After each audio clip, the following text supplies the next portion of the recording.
వాళ్ళు తనకు ఉన్న దానిలో కోట్లు కోట్లు ఉన్నోళ్ళు ఉన్నారు కానీ వాళ్ళు కలిగిన దానిలో చేయలేదట. ఏదో కొంతమంది కానుకనగానే చిల్లర మార్చుకొని వస్తారు. చిల్లర మార్చి తల ఒక 10 రూపాయలు ఇస్తారు. పిల్లలకి పంచేస్తారు. దేవుడు మనకి ఎంత ఇస్తున్నాడు, మన కష్టార్జితంలో నుంచి ఎంత దేవునికి ఇవ్వాలి, ఈ లెక్క చూడడం. అయితే ఈ పేదామంట, ఆమెకు లేవు, విధవరాలు, ఏ పని చేయలేదు, కానీ ఆమెకున్నదే మొత్తం వేసిందట. హల్లెలూయా. దేవుని దీవెన పొందింది ఆమె. రహస్యం కదా, రహస్యం. అది రహస్యం. దేవునికి ఇచ్చేది రహస్యం, దాన ధర్మాలు రహస్యం, చేసే ప్రార్థన రహస్యం, నీ ఉపవాసం కూడా రహస్యం. ఈ రహస్యంగా ఉండమండి అయ్యగారని మొత్తం రహస్యంగా ఉండేవాళ్ళు. సీక్రెట్ ఏంటంటే రహస్యంగా చేస్తేనే దేవుడు దానికి ప్రతిఫలం ఇస్తాడు. మనం ఆత్మీయంగా అభివృద్ధి చెందుతాం, ఆత్మీయమైన లోతుల్లోనికి వెళతాం. ఎక్కువగా ప్రార్థన చేయడం వలన బైబిల్ చదవండి, ఎక్కువగా ప్రార్థన చేయండి. ఈ సంవత్సరం మొదటి రోజు ఈరోజు చదవగలిగిన వారు ఈ రోజు నుంచి బైబిల్ ప్రారంభించండి. రోజుకి ఎన్ని అధ్యాయాలు చదవగలిగితే అన్ని అధ్యాయాలు కంప్లీట్ చేయండి. 1 చదవగలవా, 2 చదవగలవా, 3 చదవగలవా, కంప్లీట్ చేసి ఈ సంవత్సరం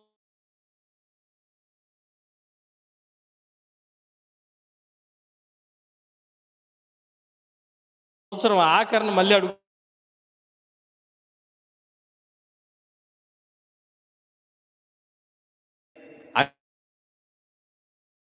అది అలవాటుగా మారితే చదవకుండా ఉండలేరు. హల్లెలూయా. ఇదొక సీరియల్, దీన్ని మించిన సీరియల్. కనుక బైబిల్ చదవడం ప్రారంభించండి. రేపు నుంచి ఎన్ని అధ్యాయాలు చదివితే అది ఒక కథలాగా మొదలవుతుంది.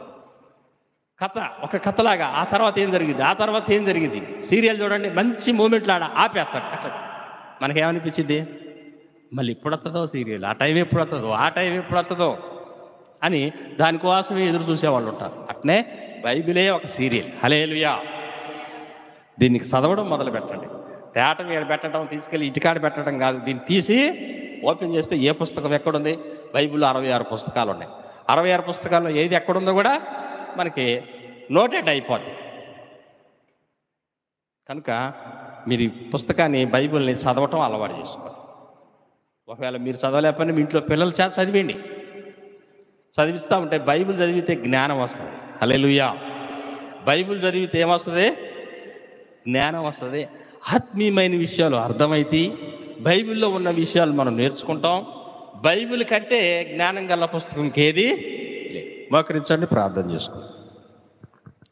స్తోత్ర పరిశుద్ధుడా, మహోన్నతుడా, గొప్ప దేవ, కనికరం గల తండ్రి, నీకు స్తోత్రాలు చెల్లిస్తా ఉన్నాం. ఈ సమయంలో కొద్ది నిమిషాలు మాతో మాట్లాడారు. నీ మాటలు నమ్మదగినవి, నీ మాటలు బలపరిచేవి, నీ మాటలో ఆదరణ ప్రభుత్వం సరిచేయమని, ఈరోజు నుంచి బైబిల్ చదవడానికి ప్రభా సంఘాన్ని ప్రోత్సహించండి. ప్రతి ఒక్క వ్యక్తిని ప్రోత్సహించండి, బలపరచమని యేసు నామములో అడుగుతున్నాము తండ్రి. అయ్యగారు ప్రార్థన చేసి ఆశీర్వదిస్తాం.